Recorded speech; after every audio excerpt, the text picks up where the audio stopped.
किस पार्टी से कब और किस वार्ड से इलेक्शन कंटेस्ट करने जा रही हैं? लेबर पार्टी को क्यों आपने चूज़ किया? मैं आपको इसके पीछे वजह बताती हूँ। यहाँ पे वोट लेना कितना मुश्किल है, कैसे लोग कन्विंस होते हैं, वो आपको वोट क्यों देंगे?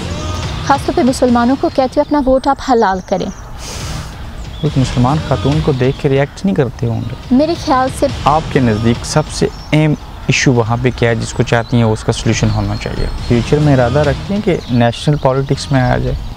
मुझे उम्मीद है कि हम एक बड़ी अच्छी चीज़ आज लोगों तक पहुंचाएंगे और आप भी इंजॉय करेंगे इंशाल्लाह। सियासतदानों के साथ तो हम और तरह से पेश आते हैं, जी। लेकिन अब यहाँ पैदा हुई इतनी प्यारी उर्दू बोलती हैं, जी ये क्रेडिट किसको जाता है? काफ़ी मुश्किल से मैंने सीखी है, इसके बदौलत कश्मीरी भी और मीरपुरी भी आती है। अच्छा, इब्रार भाई बहुत अच्छा सवाल पूछा है, मैं बहुत खुश हूँ कि आपने ये सवाल पूछा है। इब्रार में इस वक्त 157 लैंग्वेजेस बोले जाते हैं। एक सियासतदान के अंदर जो लोगों की नुमाइंदगी करने के लिए जाता है, पॉलिटिक्स में आता है, उसके अंदर 2-3 क्या खूबियाँ होनी चाहिए?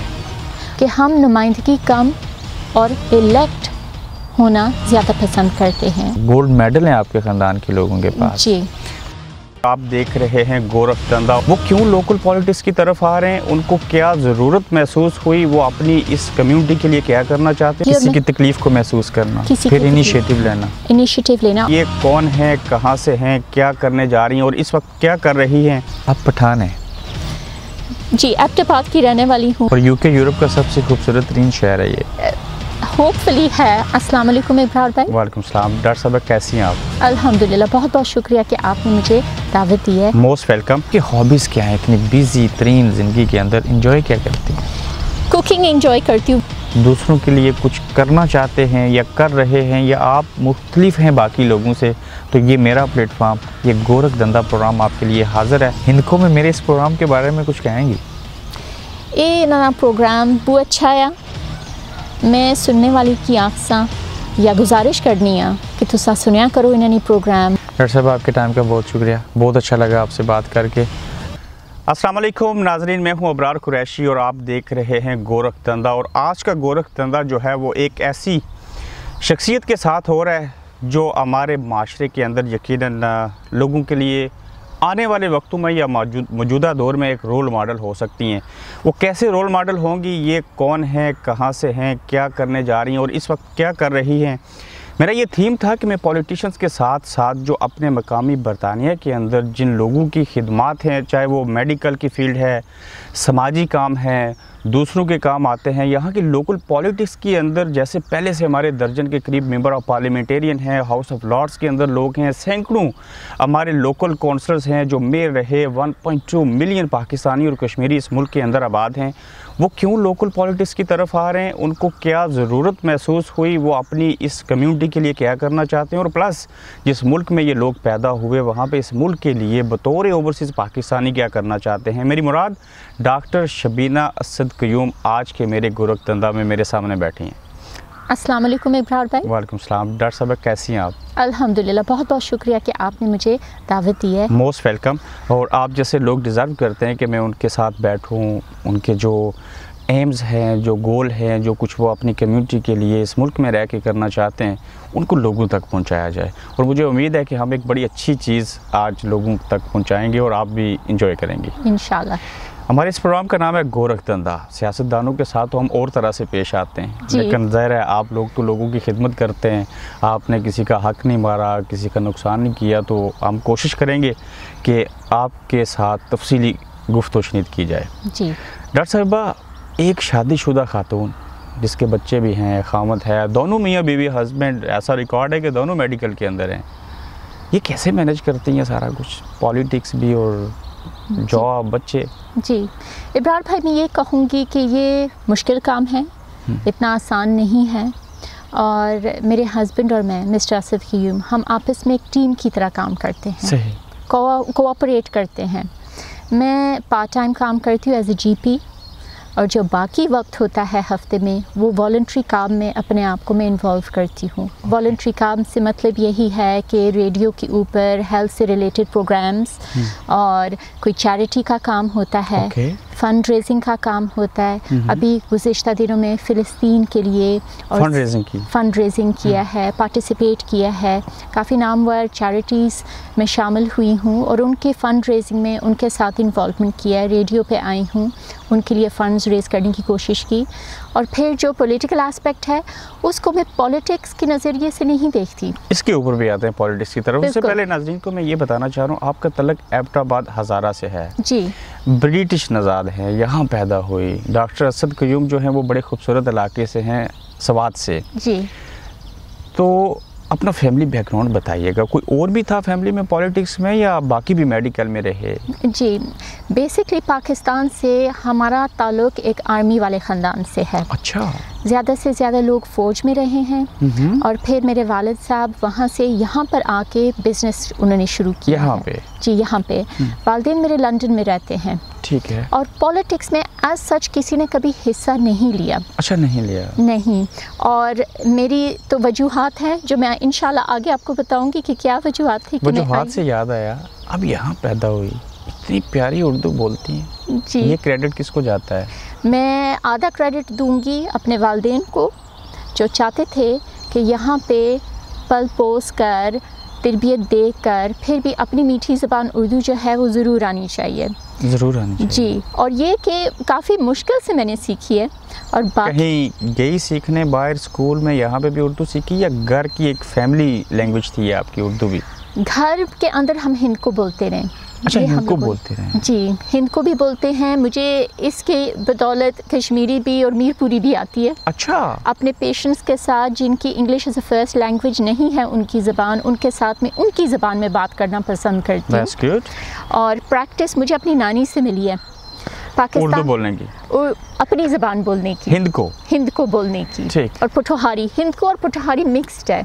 अच्छा, मिक्स्ड है जी। They are similar languages. Similar languages.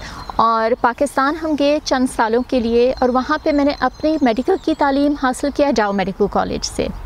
वहाँ से पेशेंट्स के साथ आपको पता है हिस्ट्री लेना होता है और उसमें मैंने उर्दू में बात करनी होती थी। तो हिस्ट्री और उनके जो मर्ज़ थे तो उनके मसले मसाइल पूछने के लिए उर्दू ज़बान तो एक हद तक आना पड़ता है इंसान को। टेक्स्ट बुक्स तो हमारे सारे इंग्लिश में थे, ऐसे है। लेकिन कम्युनिकेशन के लिए जो एक डॉक्टर के लिए इंतहाई ज़रूरी है तो उसमें उर्दू ज़बान में बात करनी। बिल्कुल, इसके ऊपर भी बात करेंगे कि एक डॉक्टर को अगर मुख्तलिफ ज़बानें आती हैं तो वो पेशेंट्स को कितना हेल्प आउट करता है। बेसिकली अगर आपका कम्युनिकेशन प्रॉब्लम है तो आप मरीज़ को कैसे अंडरस्टैंड करेंगे कि उसको तकलीफ़ है क्या? जी। डॉक्टर साहब ये बताइए कि ये पॉलिटिक्स में आने का डिसीजन जो था, पहली अपनी फैमिली से ऐसी हैं जो पॉलिटिक्स में आ रही हैं, आगे इलेक्शन कंटेस्ट करने जा रही हैं कौंसिल का, उससे भी बड़े इरादे रखती हैं जी। हस्बैंड की सपोर्ट भी है या फैमिली से मशवरा करके आई या ये पर्सनल अपना इनिशिएटिव था? जी, इब्रार भाई बहुत अच्छा सवाल पूछा है। मैं बहुत खुश हूँ कि आपने ये सवाल पूछा है। मैं कोई काम के अंदर हाथ नहीं डालती जब तक मेरे हस्बैंड का सपोर्ट ना हो। इसका मतलब काफ़ी अच्छी कोऑर्डिनेशन है। बहुत ज़्यादा। हमारी दोस्ती भी है माशाल्लाह से, मियाँ बीवी भी हैं। जैसे मैंने आपको कहा है कि we work as a team. और बहुत सालों के बाद, इंकरेजमेंट के बाद और पूछने के बाद बाकी लेबर पार्टी के जो रिप्रेजेंटेटिव्स थे लोकली उन्होंने इस चीज़ को देखा कि यहाँ पे लोकली अशद ज़रूरत थी एक एजुकेटेड फीमेल की जो कम्युनिटी की इश्यूज़ को जानती थी और काम भी करती हूँ वॉलंटरी तौर पे कम्युनिटी में। और उन्होंने कहा है कि हमें ज़रूरत है ऐसे ख़वातीन का जो कम्युनिटी के साथ भी मिक्स हो जाते हैं और मुख्तलिफ जो यहाँ पे पीटरबरा में इस वक्त 157 लैंग्वेजेस बोले जाते हैं। और एज ए जीपी मेरा जो काम है मुख्तलिफ पेशेंट्स के साथ, एथनिक कम्युनिटीज़ के साथ, ये एक आइडियल रोल था जो फिट हो जाता था। थिंक दिस इज़ सोशल काम है ये मेडिकल का भी, कि जब आप लोगों से मिलते हैं, फैमिली क्राइसिस भी बताते हैं, अपनी बीमारी के बारे में भी बताते हैं, तो पॉलिटिक्स में आने के लिए वो जो अट्रैक्शन लोगों के साथ होती है वो हेल्प आउट करती है बहुत ज़्यादा। बल्कि मैं कहूँगी कि 70 से 80% जो प्रॉब्लम्स आते हैं आजकल मेरे पास एक जीपी होने के नाते, वो social problems, they belong to social problems. Okay. आपने वो कौन सी स्टेज थी जब ये फील किया कि आप जैसी एक पढ़ी लिखी औरत को यहाँ की लोकल पॉलिटिक्स में आना चाहिए, वो एक पॉइंट मुझे बता दें जिसने आपको इंस्पायर किया कि आपको इसमें आना चाहिए। मेरे पास आए थे एक ईस्टर्न यूरोपियन वालिद, और उन्होंने मुझे बताया कि लोकली यहाँ पे एक मसला चला था जो सेंट माइकल्स गेट के नाम से पब्लिश हुआ। बिल्कुल। उन वालिद साहब को और उनकी फैमिली को छोटे बच्चों के साथ एक टेम्प्रेरी अकोमोडेशन के अंदर रहाइश दी गई, और वो टेम्प्रेरी अकोमोडेशन में उनको दीवारों के ऊपर नमी मिली है, हीटिंग की सहूलत नहीं थी, गर्म पानियों को फराहम नहीं था। उनका एक बच्चा जो मेरा भी पेशेंट था वो दमे का मरीज़ था, और वो घड़ी घड़ी मेरे पास आता था छोटा बच्चा, और उसको एस्मा के अटैक्स बहुत ज़्यादा होते थे।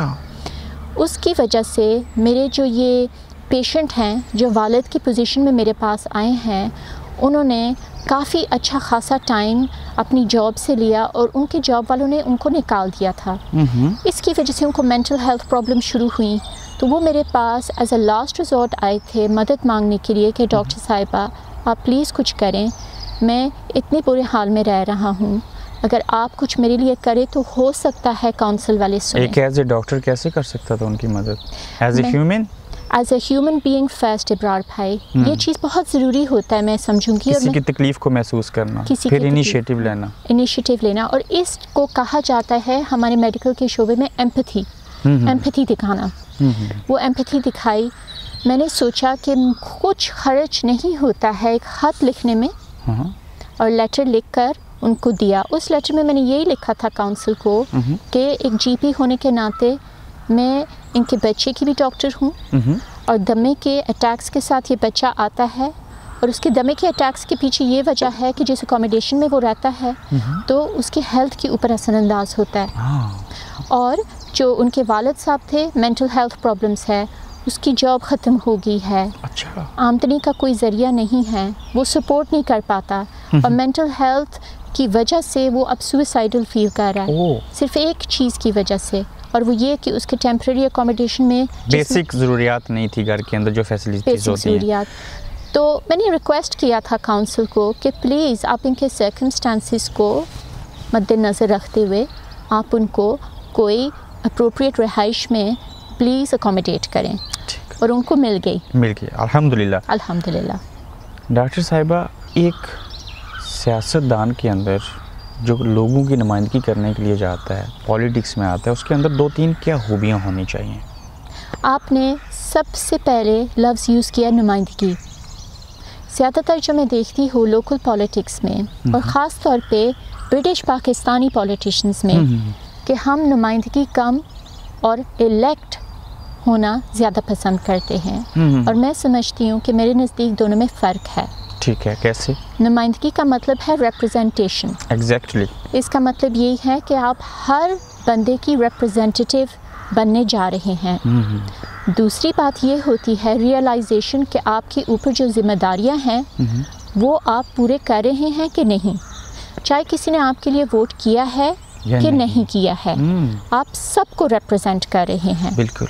ये एक दूसरी क्वालिटी। तीसरी क्वालिटी ये होती है अप्रोचेबिलिटी। अगर आप इलेक्ट हो जाते हैं और आप देखते हैं कि लोगों के काउंसिल टैक्स आपके की तरफ जा रही है, कि आप उस काउंसिल चेंबर में बैठे हुए हैं और आप आवाज़ बन रहे हैं उन इलेक्टेड लोगों की, तो इस चीज़ का ज़रूर ख्याल रखना चाहिए कि जब कोई आपको मदद को पुकारे या कोई सवाल करें, आप हाज़िर हो या सिर्फ जवाब उनको दे दें। ये ज़रूरी नहीं है कि आप हर काम कर सकें, लेकिन आप उनको कम से कम सेटिस्फाई तो कर सकते हैं ना? जी, या एक्नॉलेज करें। डॉक्टर साहिबा, जो कौंसिल के इलेक्शन हो रहे हैं, किस पार्टी से, कब और किस वार्ड से इलेक्शन कंटेस्ट करने जा रही हैं? जी, मैं लोकल काउंसिल इलेक्शन पीटरबरा की ईस्ट वार्ड से कंटेस्ट कर रही हूँ लेबर पार्टी की तरफ से, मई 2 को 2019। ठीक है। कि लेबर पार्टी को क्यों आपने चूज़ किया? मैं आपको इसके पीछे वजह बताती हूँ।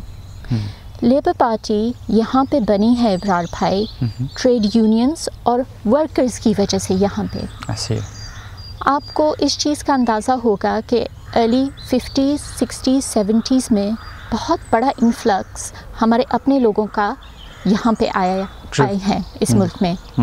और ना सिर्फ सब कॉन्टिनेंट से बल्कि जमैका से अभी जो विंडरश स्कैंडल चल रहा है इस गवर्नमेंट के नीचे, जो अभी कंजर्वेटिव गवर्नमेंट चल रही है, ये बहुत बड़ा धब्बा है इंग्लैंड की हिस्ट्री के ऊपर कि हम एथनिक माइनॉरिटीज़ को किस तरह उनके साथ ट्रीट करते हैं। मैं समझती हूँ कि लेबर पार्टी ऐसी पार्टी है जो सबको रिप्रेजेंट करती है। मिडिल क्लास मीन्स कि सिर्फ बिजनेस क्लास को नहीं, वर्किंग क्लास को, और बिजनेस क्लास के लिए या जो थोड़े से अच्छा कमाने वाली जो तबका है लोगों की, उनके लिए वो यही एजुकेट करती है कि जो आपके पास है आप बिल्कुल अच्छी तरह से रहें, अपने बच्चों को अच्छे स्कूलों में पढ़ाएं, लेकिन अपने साथ वालों को आप भी ख्याल रखें। डॉक्टर साहब, इस मुल्क में जब आप डोर नॉक करती हैं, टाइम देती हैं, जाती हैं, यहाँ पे वोट लेना कितना मुश्किल है? कैसे लोग कन्विंस होते हैं, वो आपको वोट क्यों देंगे? मैं सबसे पहले इब्रार भाई किसी के दरवाजे पे नॉक करके कभी वोट मांगती नहीं हूँ। मैं हमेशा अपना तारुफ करवाती हूँ, उनका शुक्रिया अदा करती हूँ कि वो मुझे टाइम दे रहे हैं और इखलाक से पेश आते हैं, ये बहुत ज़रूरी होता है।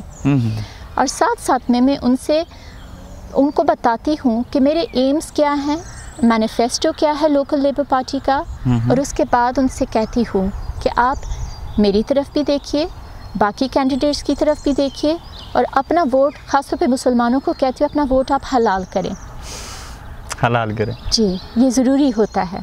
एक मुसलमान खातून लेडी जब वोट मांगने जाती है उस सोसाइटी के अंदर जहाँ पे मुख्तलिफ़ कंट्रीज़ के लोग हैं, अप टू 100 जी, डिफरेंट लैंग्वेजेस हैं, डिफरेंट मुल्कों से हैं, उनका कल्चर डिफरेंट है, एक मुसलमान खातून को देख के रिएक्ट नहीं करते होंगे?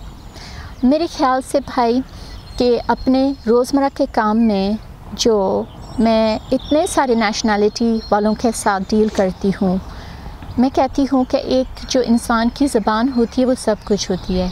अगर आप इखलाक के साथ किसी के साथ भी बात करेंगे तो जो समझदार लोग हैं वो कभी इस चीज़ की तरफ नहीं देखेंगे कि ये अगले वाला मुसलमान है या ज्यूइश है, उसका अखलाक देखेंगे। जी, अपने ईस्ट वार्ड में जी, जहाँ से इलेक्शन लड़ेंगी, आपके नज़दीक सबसे अहम इशू वहाँ पे क्या है जिसको चाहती हैं उसका सलूशन होना चाहिए? सबसे पहले वहाँ पे ड्रग एडिक्शन और क्राइम का इशू बहुत ज़्यादा मसला बन रहा है वहाँ के लोकल लोगों के लिए, स्पेशली यंगस्टर। और हमारे जो अपने लोग हैं बड़ी तादाद में वहाँ पे रहते हैं, नौजवान वहाँ पे लोग हैं। इस वक्त एजुकेशन और जो यहाँ पे जो इम्तहानी नताइज हैं, पीटरबरा में सबसे निचले हिस्से पर हम हैं इस वक्त। अच्छा, एजुकेशन में उस वार्ड के अंदर, उस वार्ड में और generally the whole of Peterborough.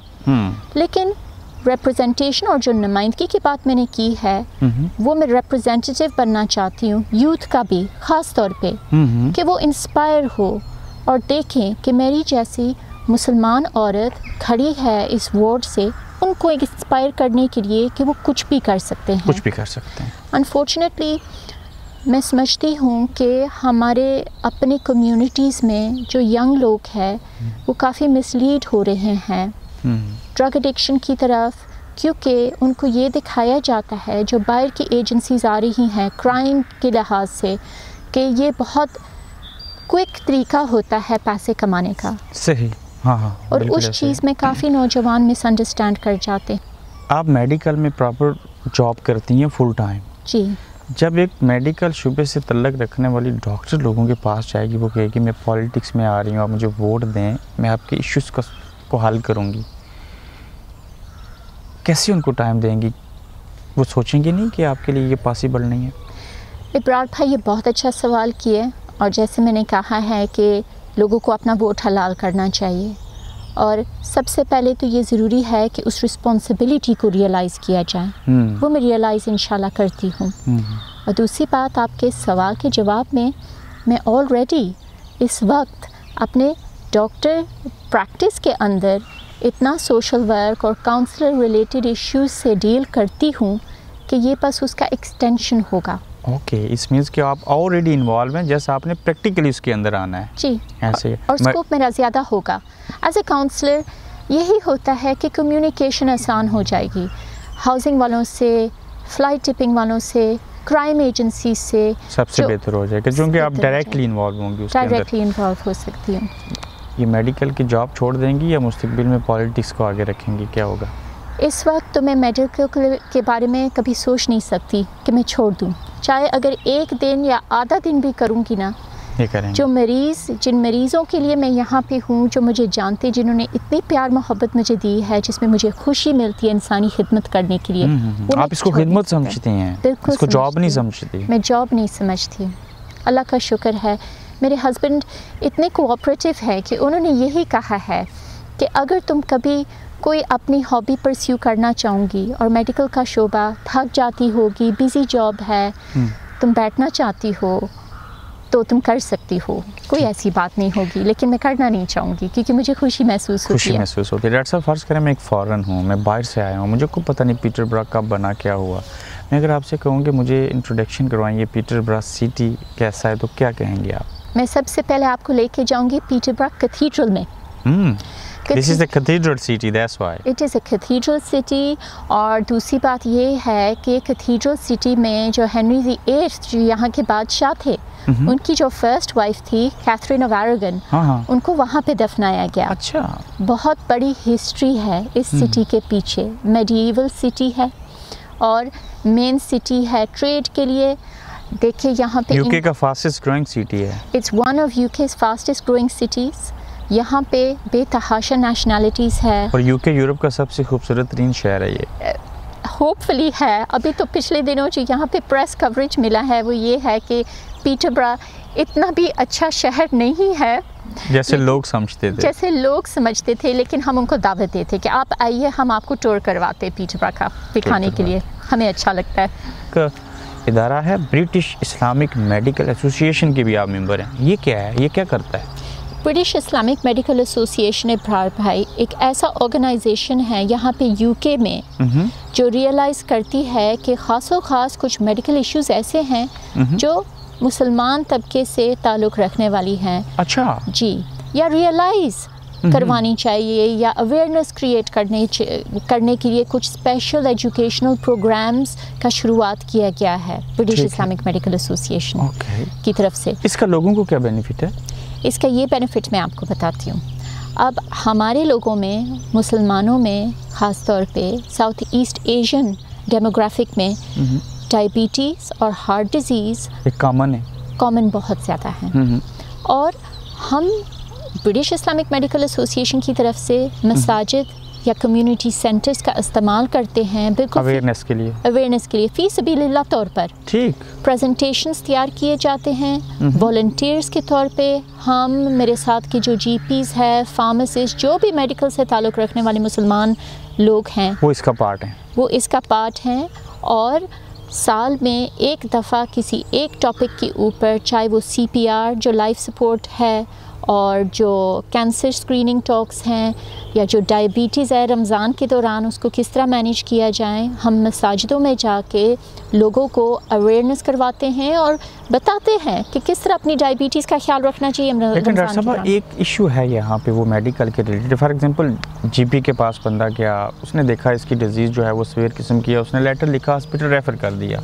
जी, मैं मोस्टली लोगों को देखता हूँ जो एशिया से हैं, बांग्लादेश है, इंडिया है, श्रीलंका, पाकिस्तान से लोग, पढ़े लिखे नहीं हैं, कम्युनिकेशन का प्रॉब्लम है, बहुत बड़ा गैप है। तो जब तक उसको लैंग्वेज का कंसेप्ट नहीं है, वो अपनी बीमारी को बता नहीं सकता। जी, तो क्या आपकी इस मेडिकल डिपार्टमेंट के अंदर, ज़ाहिर है आप तो ज़बानें बोल सकती हैं, कोई ऐसा सेटअप है कि हर ज़ुबान का डॉक्टर वहाँ पे स्पेसिफिक हो जो कम्युनिकेशन के अंदर गैप है उसको फिल करने में हेल्प आउट करे? जी, ये बहुत आपने ज़रूरी सवाल पूछा है, क्योंकि एक GP होने के नाते हमें अडॉप्ट करना चाहिए जिसको कहते हैं holistic approach. Exactly, holistic approach ऐसा होता है कि ना आप सिर्फ उस इंसान की तकलीफ़ को देखते हैं, उस इंसान से जुड़ी हुई हर चीज़ को आप देखते हैं, घर में आप रूट्स देखते हैं, ये बीमारी की रीज़न क्या है, तो वो बोलने से आएगा। जी, बोलने से यूँ आ सकता है। अगर आपको उनकी ज़बान नहीं आती है तो हम टूल्स का इस्तेमाल करते हैं। अच्छा जी, हमारे पास एक फैसिलिटी है जिसको कहते हैं लैंग्वेज लाइन। हम नंबर डायल करते हैं, कोड डायल करते हैं। मेरे पास अक्सर लोग अफ़गानी होते हैं, इरानियन होते हैं, सीरियन होते हैं। अब अरबी ज़बान अनफॉर्चुनेटली मुझे नहीं आती है, एजेंडा पे है, सीखना चाहिए, मैं सीखूंगी इंशाल्लाह। और उस रूट के ज़रिए हम सवाल पूछते हैं इंटरप्रेटर से, और इंटरप्रेटर फिर वही सवाल पेशेंट से पूछती है, और फिर वो दोबारा हमें जवाब देती है इंग्लिश में, इंटरप्रेटर। अभी I am in the process के साइन लैंग्वेज मैं सीख रही हूँ डेफ लोगों के लिए। हमें इस चीज़ को ज़रूर इस चीज़ का ख्याल रखना चाहिए कि हमारे जो डिसेबल्ड लोग हैं, जो सुन नहीं सकते, उनके लिए भी कम्युनिकेशन का ज़रिए होना चाहिए। और इस वार्ड जहाँ मैं खड़ी हो रही हूँ, वहाँ पे 2 हैं जो डेफ हैं। डॉक्टर साहिबा, डॉक्टर बनने के बाद कौंसिल के इलेक्शन के लिए कंटेस्ट कर रही हैं, फ्यूचर में इरादा रखती हैं कि नेशनल पॉलिटिक्स में आ जाए? इब्रार भाई, मैं हमेशा ये कहती हूँ कि अगर कॉन्स्टिट्यूएंट्स मुझे इस काबिल समझेंगे और मैं अपनी ज़िम्मेदारियों पे पूरी उतर जाऊँगी, अल्लाह की नज़र में अगर मैं इस काबिल हूँ और लोगों ने मुझे कहा, दावत दी है, तो ज़रूर सोचूँगी इस चीज़ के बारे में।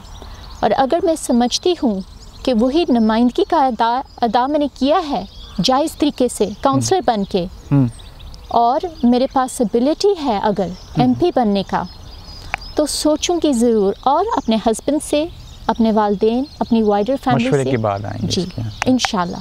कभी किसी चीज़ को रूल आउट नहीं करना चाहिए, कभी नहीं करना चाहिए, हर चीज़ को अहमियत देनी चाहिए। बिल्कुल। रेडियो के ऊपर प्रोग्राम करती हैं आप, प्रेजेंटर भी हैं जी, सारी चीज़ें हैं, क्या बताती हैं लोगों को? मेरा जो रेडियो शो है उसका नाम है बॉडी हेल्थ एंड माइंड। अच्छा, वो भी हेल्थ के रिलेटेड है? वो भी हेल्थ से रिलेटेड, और ना सिर्फ हेल्थ से रिलेटेड, वॉलंटियरली करती हैं ये? बिल्कुल फी सबीलिल्लाह, वॉलंटियर के तौर पे। मेरा 1 घंटा होता है हर वेडनेसडे को, बुध की शाम को 7 बजे, और वो मैं हमेशा सबको कहती हूँ, वो 1 घंटे का मेरा मी टाइम होता है। और बैठती हूँ, जो हमारे इश्यूज़ ख़ास तौर पे जो रिलेटेड है मुस्लिम कम्युनिटी से, डिप्रेशन, मेंटल इलनेस, डायबिटीज़, जो लॉन्ग टर्म कंडीशंस है, उनके ऊपर मैं बात करती हूँ, और किसी कंसल्टेंट को मैं दावत देती हूँ जो स्पेशलिस्ट है उस एरिया में, उसके ऊपर लोगों को अवेयरनेस के लिए बताते हैं। जी, बताते हैं। अभी रिसेंटली ड्रग एडिक्शन के ऊपर किया, अभी मैंने आपको ड्रग एडिक्शन के बारे में बताया कि मुझे परेशानी होती है, तो ड्रग एडिक्शन स्पेशलिस्ट को मैंने बुलाया था जो लिवरपूल से, उन्होंने स्काइप वीडियो पे इंटरव्यू किया मेरे साथ जी, अवेयरनेस के लिए। और बड़ी खुशी होती है, क्योंकि जब अपने प्रैक्टिस में होती हूँ और कई दफ़ा बाहर जाती हूँ, दौड़ ना करती हूँ या बाज़ार में जाती हूँ, तो लोग अक्सर औक़ात मुझे पूछते हैं कि आप डॉक्टर शबीना सलाम रेडियो वाली हैं। तो बड़ा अच्छा ये भी एक तारफ़ आपका बनता है। अच्छा, बीइंग ए जीपी, मेरे इस देखने वाले नाजरीन को बताएंगी कि हर बीमारी नहीं होती, वो मेडिसिन खाने से ठीक नहीं हो सकती जी, वो परहेज़ करने से भी हो सकती है। जैसे फॉर एग्जांपल शुगर है, मैं इसको बीमारी नहीं समझता जी, ये बगैर दवाई खाए आप हो सकते हैं, लेकिन लोग इंसुलिन पे चले जाते हैं। क्या लोगों को मशवरा देंगे कि वो अपनी सेहत का कैसे ख्याल रख सकते हैं? चंद चीज़ें बता दें। इब्रार भाई, आपने बहुत अच्छे लफ्ज़ का इस्तेमाल किया है, प्रिवेंशन,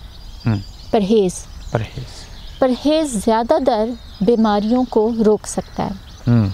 फॉर एग्ज़ाम्पल, आपको पता था कि अगर हम कोई परहेज़ ना करें, या इवन एक्चुअली मैं अपना आंसर थोड़ा बदल देती हूँ, अगर हम बहुत परहेज़ करें, फिर भी अपने एशियन डेमोग्राफिक और अपनी एशियन जेनेटिक्स होने की वजह से हम एट 20% रिस्क है ऑफ डेवलपिंग हार्ट डिजीज़ और हार्ट अटैक्स और स्ट्रोक, सिर्फ एशियन होने की वजह से। ये एशियन, अच्छा, बीमारियों का जो मौजब बनता है, जो रीज़न होती है लगने की, ये मुख्तलिफ फूड की वजह से होता है, रीजन की वजह से होता है, आप कहाँ से बिलोंग करते हैं, या ये फैमिली डिजीज़ भी होती हैं? इनका काज क्या होता है? इन तीनों में से मेन क्या है? जी इब्रार भाई, बहुत सी मुख्तलिफ बीमारियां हैं और उनके मुख्तलिफ कॉजेज़ हैं। रिसर्च के ज़रिए से हमें अब पता चल रहा है आहिस्ता आहिस्ता कि कुछ कैंसर्स ऐसे हैं जो जेनेटिकली इनहेरिट हो जाते हैं ख़ानदान में। फॉर एग्ज़ाम्पल, ब्रेस्ट कैंसर हो गया है, बाउल कैंसर हो गया है, वो ख़ानदानों में नज़र आता है। एक type of aggressive brain tumour है जो ख़ानदानों में देखा गया है उसका ट्रेंड है। डायबिटीज़ और हार्ट डिज़ीज़ मुख्तलिफ वजूहात की वजह से हो सकता है, लेकिन फैमिली डिजीज़ भी है। फैमिली डिज़ीज़ भी है और इन्वायरमेंटल मैं कहूँगी कि डिज़ीज़ है आपके डेमोग्राफिक के ऊपर कि आप किस एथनिक बैकग्राउंड से बिलोंग करते हैं। ये चीज़ें कुछ एनीमियास हैं जो कुछ तबके के लोगों में ज़्यादा प्रेवलेंट है। तो मुख्तलिफ आपके लाइफस्टाइल, आपकी एसोसिएशन, आपका फूड इन चीज़ों से ताल्लुक़ रखने वाली काफ़ी ज़्यादा बीमारियां हैं जो रिसर्च के साथ अभी पता चल रही हैं। डॉक्टर शबीना, आप उस फैमिली से ताल्लुक़ रखती हैं जिसने आपके बकौल के पाकिस्तान आर्मी के अंदर खिदमत अंजाम दी। गोल्ड मेडल हैं आपके ख़ानदान के लोगों के पास जी। बड़े खूबसूरत इलाके से आप लोग ताल्लुक़ रखते हैं, एबटाबाद और सवात जैसे इलाके से। जी। अपना फैमिली बैकग्राउंड थोड़ा सा बताएंगी? जी, ज़्यादातर मेरी फैमिली में लोग आर्मी से ताल्लुक़ रखने वाले हैं और मेरे वालिद साहब यहाँ पे आए थे अर्ली 50s 60s में। बिज़नेस उन्होंने किया भाइयों के साथ, फैमिली बिज़नेस थी, बहुत मेहनत उन्होंने की है, लेकिन हमारे लिए उन्होंने ये कभी भी नहीं सोचा कि हम किसी बिज़नेस में जाएं। मेरे वालिद साहब ख़ास तौर पे चाहते थे कि मैं मेडिसिन में जाऊं, लेकिन हमेशा स्ट्रेस करते थे कि बेटा जितनी भी पढ़ी लिखी क्यों ना बन जाओ, हमारा कल्चर कभी भी नहीं भूलना चाहिए, हमारा पाकिस्तान, हमारा मुल्क तुम्हें कभी भी नहीं भूलना चाहिए। क्या बात है जी। तो बहुत ज़्यादा स्ट्रेस इस चीज़ पे किया गया है। मेरी अम्मी ने BA किया हुआ है और अम्मी मेरी डॉक्टर बनने वाली थी, फिर उनकी शादी हो गई, उसके बाद उन्होंने अपनी स्टडीज़ वो कमी आपने पूरी कर दी। जी जी। आप पठान हैं? जी, एबटाबाद की रहने वाली हूँ, हिंद को बोलती हूँ जी, पठवारी हिंद को का मिक्स। पठवारी हिंद को में मेरे इस प्रोग्राम के बारे में कुछ कहेंगी? ये ना प्रोग्राम बहुत अच्छा है।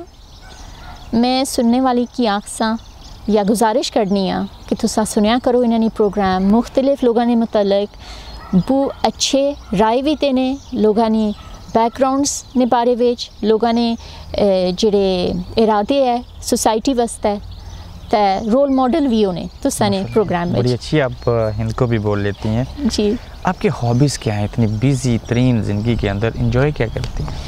कुकिंग एंजॉय करती हूँ, वो एक वाहिद मेरी हॉबी रही है जो शादी के बाद, उसके बाद आपको पता है बच्चे हो जाते हैं तो इंसान बच्चों की एजुकेशन में थोड़ा सा इन्वॉल्व हो जाता है। इस वक्त voluntary work, charity work, talks देना, इंस्पिरेशनल टॉक्स मैं कहूँगी, और कुकिंग जी।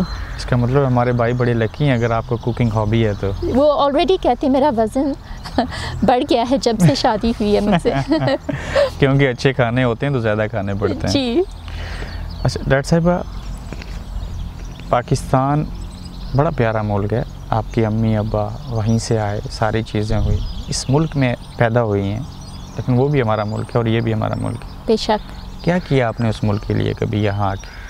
ये आपने बहुत अच्छा सवाल पूछा है और इंशाल्लाह कोशिश तो मेरी यही है कि जो अभी किया है उससे ज़्यादा कर सकूं।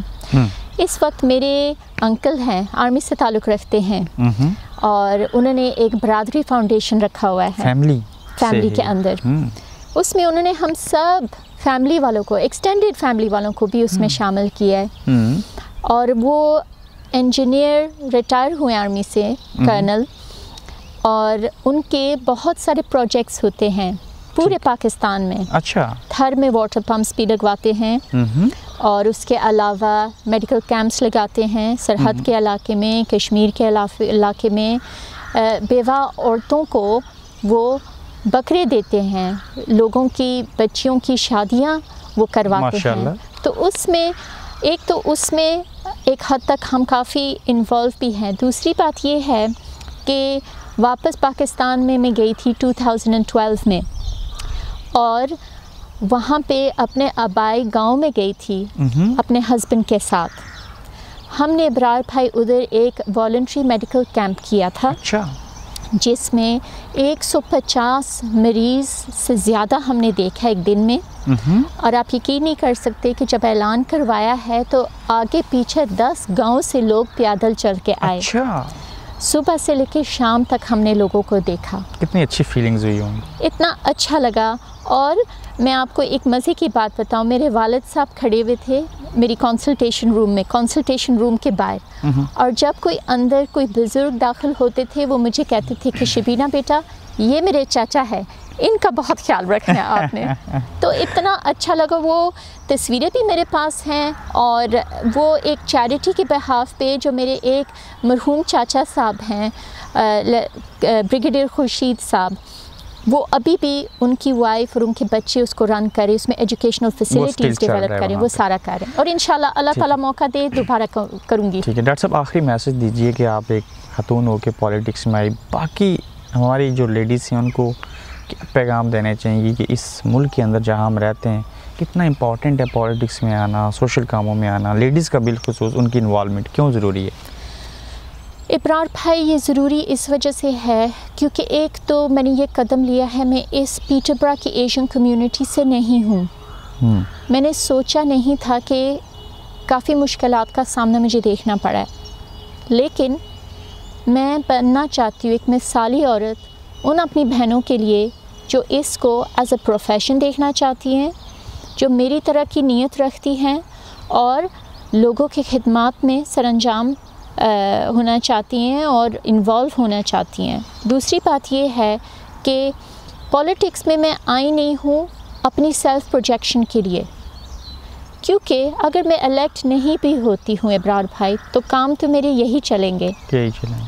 मेरा मैसेज यही है अपनी बहनों को कि अगर मैं कर सकती हूँ तो आप ये सोचिए कि बहुत सारी बहनें मिल के कितना फ़ायदा हम पहुँचा सकते हैं, साफ़ नीयत के साथ। डॉक्टर साहब, आपके टाइम का बहुत शुक्रिया, बहुत अच्छा लगा आपसे बात करके। नाज़रीन, ये थी डॉक्टर शबीना असद क़य्यूम। तो मैं आज इन्हीं के घर आया इनको अप्रिशिएट करने के लिए, इनके कामों को, और बिलखुसूस जो ये इरादे रखती हैं सियासत के हवाले से, जो बाकी इनके सारे काम हैं। दोनों मियाँ बीवी डॉक्टर हैं, बिज़ी लाइफ है, उसके बावजूद अपनी कम्युनिटी के लिए और इस मुल्क में बसने वाले लोगों के लिए ये कुछ करना चाहती हैं। तो मैंने सोचा कि इनके साथ एक नशिस्त होनी चाहिए, इनके जो इरादे हैं वो मुझ तक पहुँचे और मेरे ज़रिए आप तक पहुँचें। ये प्रोग्राम देखने का बहुत शुक्रिया, अपना फ़ीडबैक ज़रूर दीजिएगा, और अगर आप लोग भी दूसरों के लिए कुछ करना चाहते हैं या कर रहे हैं, या आप मुख्तलिफ हैं बाकी लोगों से, तो ये मेरा प्लेटफार्म, ये गोरख धंधा प्रोग्राम आपके लिए हाज़िर है। मैं आपको इसका हिस्सा बनाऊंगा, जो कुछ हो सका हम आपके लिए करेंगे ताकि आपकी हौसला अफजाई हो सके। मुझे इजाज़त दीजिए, किसी नए शख्स के साथ, नई शख्सियत के साथ, फिर किसी नए प्रोग्राम के साथ मैं हाज़िर हूँगा। अपना ख्याल रखिएगा। अल्लाह हाफ़िज़।